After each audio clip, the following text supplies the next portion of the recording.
लिंग पुराण में 7 गलतियां बताई है कंगाल होने की। ये गलती अगर आपने भी करी है तो जिंदगी में कितना भी पुण्य करोगे उसका फल नहीं है। आज की कथा को लिखकर रखना, शायद तुम्हारी जिंदगी संवर जाए। लिंग पुराण में 7 गलतियां बताई है व्यक्ति को बर्बाद होने की। पहली गलती है, उसमें से अगर आप स्वीकार कर रहे हैं ये गलती तो समझ लो कि गलती आपने करी है। गंगा जल तो बुलवाया टैंकर भरकर, 21,000 बेलपत्र भी समर्पित कर रहे हो। आप मंदिर के अंदर बैठ गए, दर्शन करने वाला आता रहा, किसी को अंदर प्रवेश नहीं दिया। आप गंगा जल चढ़ाते रहे, आप बेलपत्र चढ़ाते रहे, आप स्वयं पूजन करते रहे, और दूसरा व्यक्ति ना जाने किस भाव से, किस रूप में आकर भगवान की सेवा करना चाहता था। पंडित जी ने आपके चक्कर में उसको जल नहीं चढ़ाने दिया, पंडित जी ने आपके चक्कर में उसको बेलपत्र नहीं चढ़ाने दिया। पहली गलती ये हो गई कि भगवान के भक्त को भगवान से दूर कर दिया गया। अब उठा लो श्रीमद् भागवत कथा। 2 देवताओं ने गलती करी थी। एक ब्रह्मा जी ने गलती करी थी कि गाय बछड़ों का हरण कर लिया था। 1 वर्ष होने में 1 दिन था तब ब्रह्मा जी ने गाय बछड़े वापस दिए थे। दूसरी गलती इंद्र ने करी थी, जल वृष्टि करी तब भगवान कृष्ण को गोवर्धन पर्वत उठाना पड़ा। दोनों देवताओं ने गलती करी, पर भगवान कृष्ण ने इंद्र को क्षमा कर दिया पर ब्रह्मा को क्षमा नहीं करा। क्यों नहीं करा? क्योंकि इंद्र को क्षमा इसलिए करा क्योंकि इंद्र ने जब जल वृष्टि करी तो सारे ब्रजवासियों को भगवान के चरणों में लाकर छोड़ दिया। सारे ब्रजवासी गोवर्धन पर्वत के नीचे आकर बैठ गए, भगवान के चरणों में आ गए। और ब्रह्मा ने जो गलती करी वो ऐसी गलती करी कि भगवान से गाय और बछड़ों को दूर कर दिया। जो भगवान से भगत को दूर कर दे उसको शंकर कभी क्षमा नहीं कर सकता। इसलिए बर्बादी का पहला कारण आप भक्त और भगवान में दूरी बना दी। दूसरा कारण, भगवान की जब पूजन कर रहे हो, 21,000 बेलपत्र चढ़ा रहे हो, गंगा का जल चढ़ा रहे हो, चंदन चढ़ा रहे हो, अबीर चढ़ा रहे हो, गुलाल चढ़ा रहे हो, तो तुम्हारे भीतर ये अहंकार, जब तुम पूजन करके उठो तो उठते समय तुम्हारे भीतर अभिमान नहीं होना चाहिए कि मैंने जो अनुष्ठान करा उसके बराबर कोई नहीं कर सकता। तीसरा कारण कहा कि भगवान की सेवा तो आप कर रहे हो, भगवान की चाकरी में तो आप लगे हो, भगवान की आराधना भी कर रहे हो, दिया भी लगा रहे हो, धूप बत्ती भी लगा रहे हो, स्नान भी करा रहे हो, पंचामृत स्नान भी करा रहे हो, सारी पूजन अर्चना सब तुम कर रहे हो।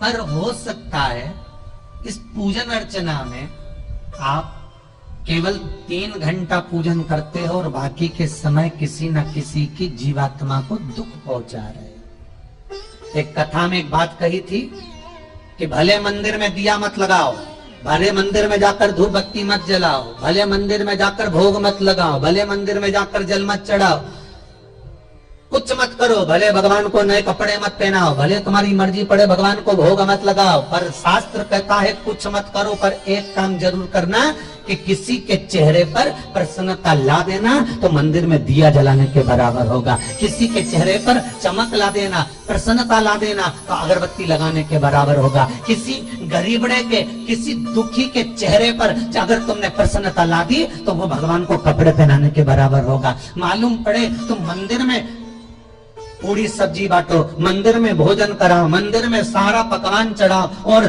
कोई तुम्हारे कारण अगर दुखी है तो तुम्हें वो सुख का भान नहीं हो सकता। तीसरा कारण है वो सुख नहीं मिल सकता। चौथा कारण है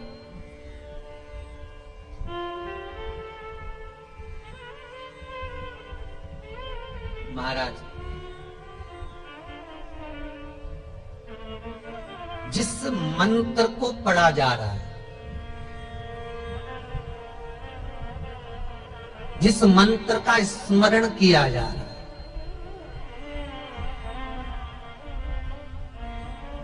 जिस भगवान की माला को हम जप रहे हैं, हम पाठ कर रहे हैं, उसमें त्रुटि। उठा लीजिए दुर्गा सप्तशती। दुर्गा सप्तशती का हिंदी अनुवाद में एक थोड़ा सा दृष्टांत दिया है, आपको मालूम होगा।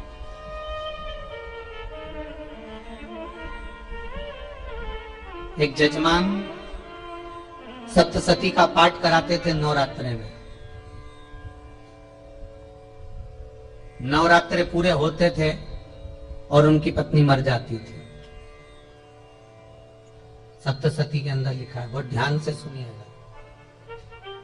दुर्गा सप्तशती का पाठ कराते थे और पत्नी नवरात्रे के बाद 4 महीना 3 महीने के बाद मर जाती थी।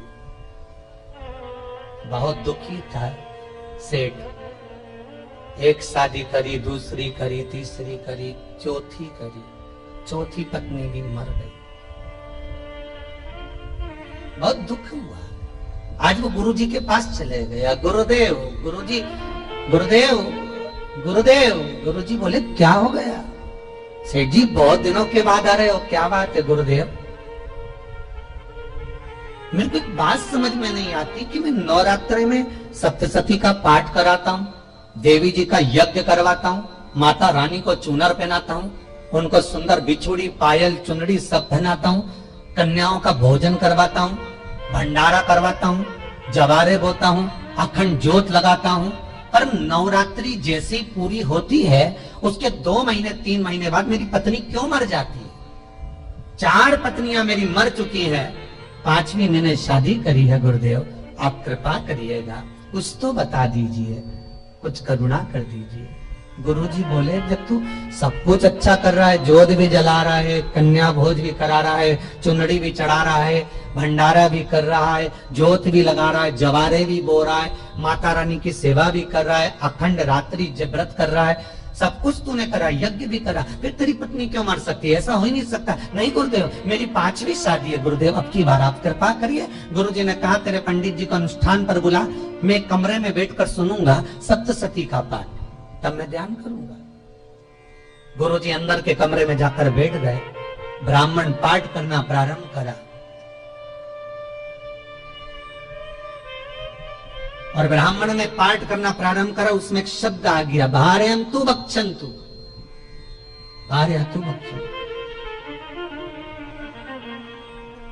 उसमें बोलना था भय, पीड़ा को, हे जगत जननी तू भक्षण कर जा। पर ब्राह्मण बोलता था भार्यन्तु भक्षन्तु, मेरी पत्नी को, मेरी भार्या को तू भक्षण कर दे।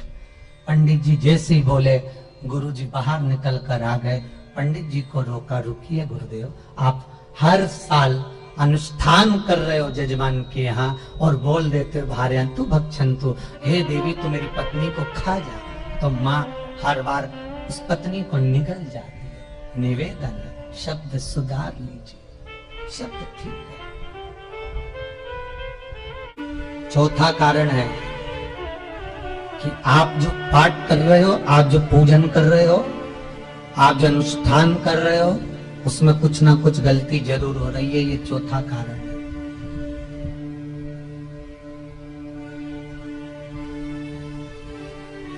एक बार पूरे घर के लोगों को बिठाओ, अपने घर के लोगों को, मम्मी से पूछना, मम्मी तुम कौन कौन सा पाठ करती हो? एक बार मम्मी से पूछना। फिर एक बार पापा से पूछना, पापा आप कौन कौन सा पाठ करते हैं सुबह?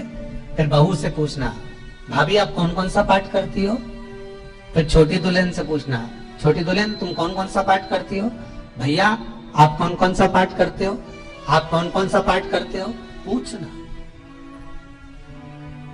जब घर के अंदर बड़ी बहू अलग तरह का पाठ कर रही है, छोटी बहू अलग तरह का पाठ कर रही है, मंजली बहू अलग तरह का पाठ कर रही है, माँ अलग तरह का पाठ कर रही है, पति अलग तरह का पाठ कर रहा है, तो उसका जो प्रभाव है, कौन सी चीज कहाँ टकरा रही है, जिसके कारण घर में रोग इतना है कि कोई सही होने वाला ही नहीं। अब तुम कहो कि सीगर वाले गुरुजी ने उपाय बताया, हमने बहुत करा, पर सही क्यों? तो सही क्यों नहीं हो रहा है? उसका कारण है या तो बड़ी बहू जो पाठ कर रही है, या सास जो पाठ कर रही है, या पति जो पाठ कर रहा है, नाते जो भी उस घर के अंदर रहकर जो पाठ अर्चना कर रहा है, उसमें जरूर कुछ ना कुछ ऐसा हो रहा है जिसके कारण वो काम नहीं कर पा रहा।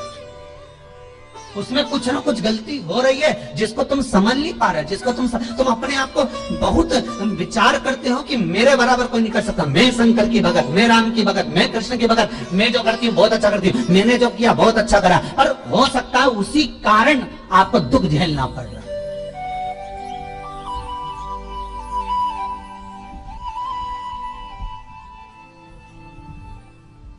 उसी के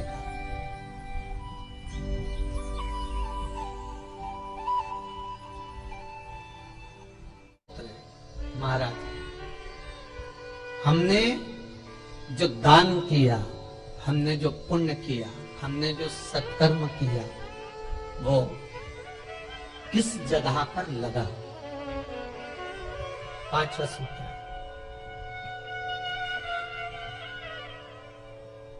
जो आप दान कर रहे हो, जो आप पुण्य कर रहे हो, सत्कर्म कर रहे हो, वो किस जगह पर लगा? ये पांचवा सूत्र। फिर निवेदन करेंगे, गाय, बेटी और लक्ष्मी 50 बार विचार करना, तब किसी को देना। बेटी किसी ऐसे को मत ब्याह देना जो जुआ खेलता हो, मदिरापान करता हो, मांसाहार करता हो, वेश्यावृत्ति करता हो। वो बेटी का सम्मान नहीं करेगा। बेटी रोएगी तो कन्यादान करने वाले को रोना पड़ेगा। दूसरे नंबर पर गौ माता। गाय ऐसे ब्राह्मण को दान मत देना कि ब्राह्मण के घर में खुद रहने की जगह नहीं और गाय को ले जाकर तुमने दे दिया और उस ब्राह्मण ने जब तक दूध दिया बांध कर रखा, एक तगाड़ी बाल्टी साड़ी के चक्कर में ले लिया, सोने के सींग के चक्कर में ले लिया और बाद में वही गाय कसाई के हाथ में बिक गई और कसाई ने काटा तो बद्दुआ तुमको लगी। बेटी, गाय और लक्ष्मी, पैसा भी किसी ऐसे भिखारी के कटोरे में मत दान देना कि जिसने ले जाकर मदिरा पान में लगा दिया, जुए में लगा दिया, वेश्यावृत्ति में लगा दिया। अगर जिस भिखारी के कटोरे में पैसा दिया उसने शाम को ले जाकर मदिरा पान में, जुए में लगा दिया, तो लक्ष्मी रोती है कि तूने मुझे गलत जगह पर दिया है, इसलिए अब तुझे रोना पड़ेगा। तब व्यक्ति को रोना पड़ता है, फिर व्यक्ति रोता है। गाय, बेटी और लक्ष्मी 50 बार विचार करो, क्या सही जगह पर दे रहे हो? और अच्छी जगह पर दोगे तो संपदा भी बढ़ती है, सुख आता है। अगर बेटी सुखी रहेगी तो मायके के लोग सुखी रहेंगे, गौ माता सुखी रहेगी तो संसार सुखी रहेगा। और आपने जो धन दिया, आपने जो पैसा दिया किसी भिखारी के कटोरे में, अगर उसने गलत जगह पर लगाया तो रोना तुमको पड़ेगा। किसी आजकल के भिक्षुकों को अगर रोटी दे दो तो लेते ही नहीं, आटा दो तो नहीं लेते।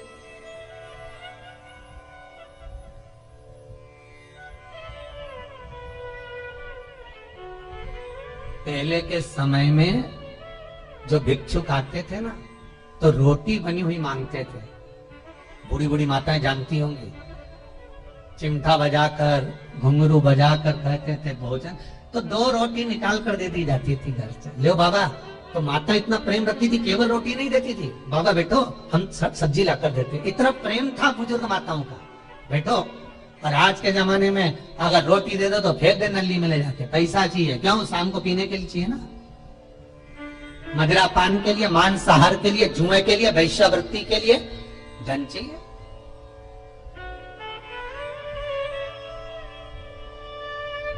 भोपाल के और इंदौर का राजवाड़ा चौराया और भोपाल का लाल घाटी चौराया, इन दोनों चौराहे पर इतने से बच्चे लोग भीख मांगते हैं और उनकी माताएं और उनके पिता रोड के किनारे पर चिलम लगाते बैठे रहते हैं, पांव लंबे करके पड़े हैं और ये कमा कमा के उनको दे रहा है। और धन्य है ऐसे लोग जो उनको दान भी दे देते हैं। जिसको जरूरत है उस तक कुछ नहीं पहुंचता। अभी भी 4-6 महीने लॉकडाउन चला, जिसको जरूरत थी एक एक रोटी की, उस तक कुछ नहीं पहुंचा। और जिसके पास में पहले से भरा हुआ था उसने और ले जाके भर लिया। जिसको जरूरत थी उस तक नहीं पहुंचा। अभी ठंड आ रही है, बहुत सारी संस्थाएं कंबल बांटेगी, रेलवे स्टेशन पे लोगों को कम्बल उड़ा रहे हैं, कोई सो रहा है जमीन पर उसको कम्बल उड़ा रहा है, बस स्टैंड पे चले गए कोई रोड पे सो रहा है कम्बल उड़ा रहा है, तो इतना बड़ा नाम चलेगा कि उन्होंने कम्बल उड़ाए, कम्बल उड़ाए, कम्बल उड़ाए। और वो कम्बल जिसको उड़ाया वो दूसरे दिन जाकर कपड़े की दुकान पर बेच के आ गया, 200 रुपए लिया है, रात को पी कर फिर सो गया, क्योंकि फिर कहीं का आएगा फिर उड़ा के चले जाएगा, क्योंकि इन्होंने तो ये करके रखा है कि नाम कमाना है तो कम्बल उड़ाए जाओ। जिसको जरूरत है वहां तक सामान नहीं पहुंचता भाई, जिसको जरूरत है वहां तक सामग्री नहीं पहुंचती भाई। आपने दिया और उन्होंने ले जाकर बेच दिया, और फिर सोचते हो कि मैंने तो पुण्य करा है। कई लोग कहते हैं मैंने दान करा मेरे को इतना फल मिलेगा, काय का दान करा, ऊपर तो जा यमराज के डंडे पड़ेंगे।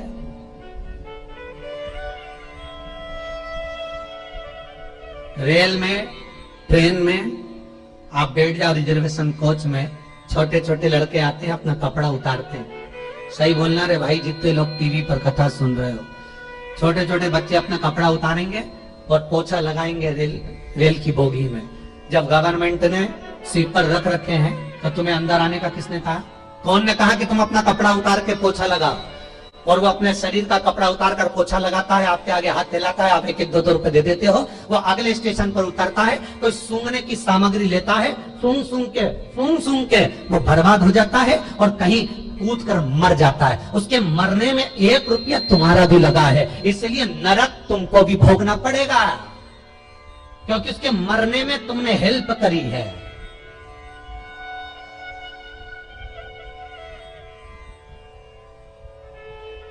तुमने तो रुपया दिया था भोजन करने के लिए, उसमें कोई सूंघने की सामग्री ले ली और सूंघ सूंघ के नशे में मर गया, उसके मरने में 2 रुपए तुम्हारे हैं, 1 रुपए तुम्हारा है, तो भोगना तो तुमको भी पड़ेगा ना।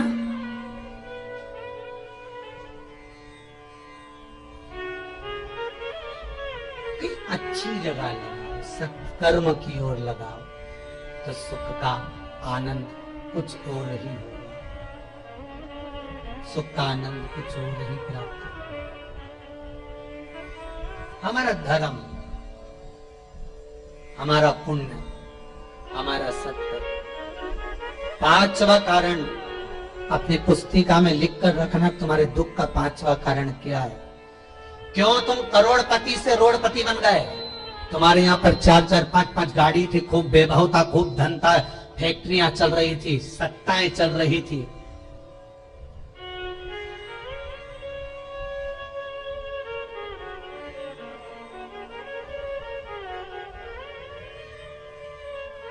खूब सत्ताएं थी, खूब वैभव था, खूब धन था,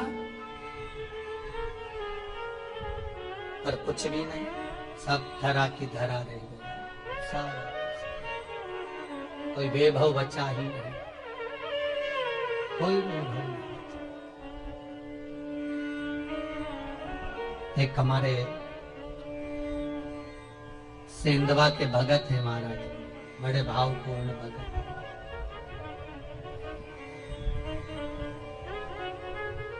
वो कहे गुरुजी हम बड़े दुखी हैं, बड़े कष्ट में। हमने कहा कष्ट का कारण कुछ ना कुछ जरूर होगा, दुख का कारण जरूर कुछ ना कुछ होता है। कहने लगे गुरुजी हमारी तो जीनिंग चलती थी, खूब फैक्ट्रियां चलती थी, इतना जीनिंग फैक्ट्रियां थी, इतना चलता था,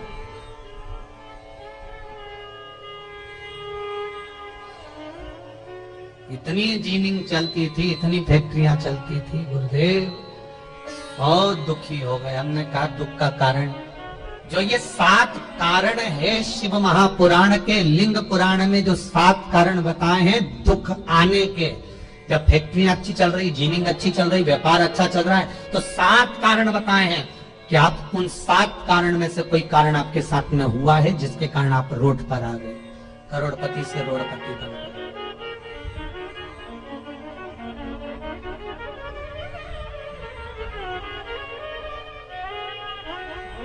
कभी कभी नगर में, गांवों में सभी का व्यापार एक साथ समाप्त हो जाता है। कभी कभी गांव में, नगर में सबका व्यापार एक साथ समाप्त हो जाता है, सबका व्यापार एक साथ ही खल्लास हो जाता है, समाप्त, सभी कर्जे में हो जाते हैं। तो समझ लेना कि उस गांव के खेड़े का देव महादेव, उस गांव का खेड़ापति भगवान शंकर, उस गांव का शिव जरूर रुष्ट हुआ है, जरूर रुष्ट। उसको मनाने का प्रयास करो, जिससे अपने नगर, अपना गांव फिर उन्नति की सीढ़ी पर चढ़ जाए। पांचवा कारण मंत्र जाप, अर्थात तुम्हारा फिर निवेदन, गाय, बेटी और लक्ष्मी 50 बार विचार करना, तब देना, नहीं तो मत दे,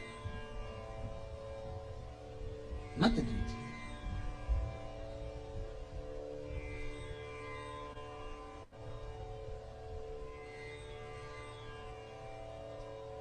और महाराज भगवान शिव की कथा का छठा कारण बता, हमारे दुख का कारण छठा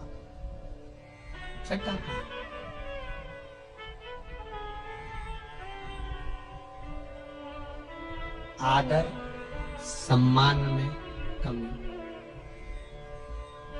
घर के जो बड़े हैं, घर के जो बुजुर्ग हैं, घर के जो आदरणीय हैं, उनका सम्मान नहीं कर पाए। सुंदर कहा, जिस घर में माँ बाप की इज्जत नहीं होती, उस घर में देखना कभी बरकत नहीं होती।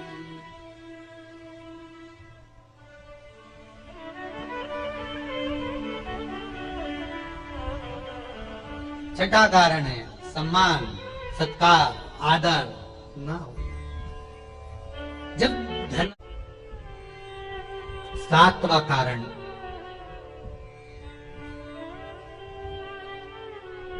ये अंतिम कारण है।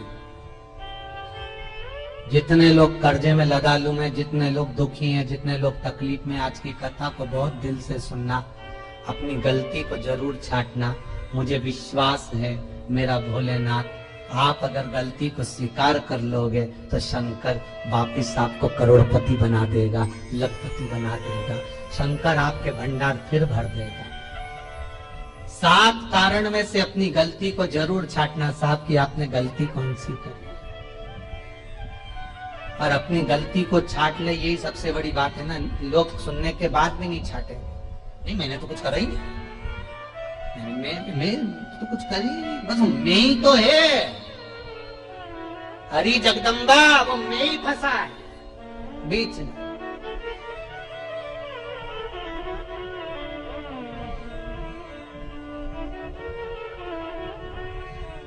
सातवां कारण महाराज, किसी का बेकार धन हमारे घर में आ जाए। एक कथा बहुत सुंदर है। एक गांव में एक व्यक्ति रहता था, खूब अच्छी कमाई करता था। पत्नी ने कहा तुम्हारे पास कमाई अच्छी हो रही है तो ये पैसा तो कोई चुरा के ले गया, तो पति बोला क्या करना चाहिए, तो एक काम करता हूँ, बाजार से कोड़ियां खरीद लेता हूँ। कोड़ियां जानते हो, वो ऐसे बच्चे लोग खेलते हैं, कोड़ी खरीद लाता हूँ। अब गांव का व्यक्ति रोज कोड़ियां खरीद के लाए, उनके यहाँ बोरे पे बोरे भरा गए, बारदान पर बारदान भरा गए, पूरा कमरा कोड़ियों से भरा गया। एक दिन राजा बीमार पड़ गया। राजा बीमार पड़ा तो राजा को वेदों ने, डॉक्टरों ने कह दिया इसका एक ही इलाज है, कोड़ियां लाई जाए, कोड़ियों को जलाकर राख बनाई जाए, वो राख राजा के शरीर पर मली जाए। राजा के शरीर पर जब राख को मलेंगे तो राजा ठीक हो जाएगा। राजा ने अपने दूतों से कहा जाओ नगर में कोड़ियां देखो। राजभवन में देखा तो कोड़ी नहीं थी, बाजार में देखा तो कोड़ी नहीं थी, सारा मार्केट घूम लिया, चारों तरफ के राज्य देख लिया, कोड़ी नहीं मिली। राजा ने दूतों से पूछा बात क्या है। दूतों ने बाजार वालों से पूछा भैया कोड़ियां क्यों नहीं है। तो बाजार के व्यापारी बोले महाराज सवेरे सवेरे एक गांव का व्यक्ति आता है, सारी कोड़ियां खरीद कर ले जाता। सारी कोड़ियां, हाँ उसका पता दो। दुकान वालों ने पता दिया, वो वहां पहुंच गया, उसको डराया। राजा के दूतों ने, तेरे पास कोड़ियां हैं? हाँ, पर मैंने अपने पैसे से खरीदी है, फ्री की नहीं है, खूब खर्चा कर कर मैंने कोड़ियां जोड़ी हैं। राजा बीमार पड़ा है, कोड़ियां लाके दे। उसने मना करा, दूतों ने डराया, ठीक है लो। उन्होंने बारदान खोल लिया, झोला खोल लिया, बैग खोल लिया। राजा के दूतों ने बैग खोला, वो गांव का व्यक्ति एक थाली में कोड़ियां लाता, उस पर हाथ फेरता और झोले में डालता जाता, फिर भर कर लाता, फिर हाथ फेरता, फिर झोले में डालता।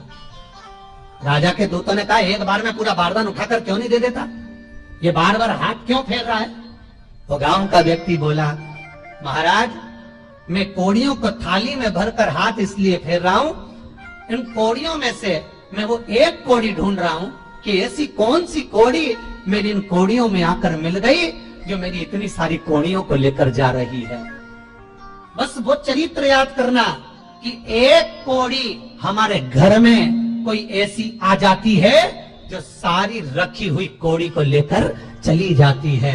और जिंदगी में घर में धर्म की, पुण्य की, सत्कर्म की एक कोड़ी ऐसी आ जाती है जो शिव महापुराण की कथा करवा देती है। वो कोड़ी को ढूंढना कि वो कोड़ी कौन सी है। जो अच्छा काम करवा रही है अच्छी कोड़ी आई होगी, सत्कर्म करवा रही है अच्छी कोड़ी आई होगी, और मालूम पड़े एक कोड़ी ऐसी आ गई जो डॉक्टरों में भरवा रही है, सारा की सारा धन मेडिकलों में लगवा रही है, पुलिस में लगवा रही है, कहीं गलत जगह पर लगवा रही है, कहीं एक्सीडेंट में लगवा रही है। जो कोड़ी गलत जगह पर धन को लेकर जा रही है, समझ लेना कि वो कोड़ी बेकार आ गई जो सारा का सारा बर्बाद करने में लगी हुई है। उस कोड़ी को पहचानो कि वो कोड़ी कौन सी है। सातवां कारण शिव महापुराण का, लिंग पुराण का लिख कर रखना कि एक कोड़ी ढूंढना कि वो कोड़ी कौन सी घर में आ गई जो हमें बर्बाद कर कर चली गई है। वो कोड़ी को ढूंढिए, वो रुपये को ढूंढिए, वो 1 रुपया कौन सा आ गया, वो धन कौन सा आ गया जो हमें बर्बाद कर गया।